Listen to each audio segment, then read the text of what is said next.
Kalau dulu Amerika Syarikat dilihat sebagai kuasa yang mempunyai soft power, mempunyai pengaruh yang mana semua orang macam nak berada dalam orbit Barat dan Amerika Syarikat.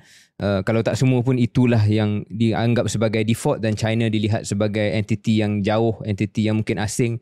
Sekarang ini sudah terbalik, China yang dilihat sebagai the defender of global trade and globalization. Kita mungkin bincang beberapa MOU dan pengumuman yang telah disebut sewaktu lawatan tersebut.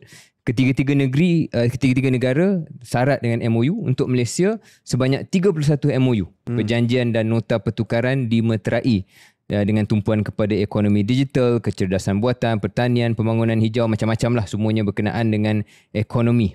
KJ, apa pandangan KJ tentang analisa ringkas saya itu? Adakah itu yang menjadi benda yang paling utama kita sebagai rakyat Malaysia perlu pantau?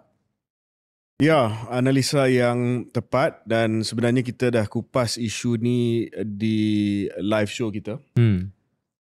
Mungkin sebelum kita ni refleksi live show di UK dan di Manchester dan London,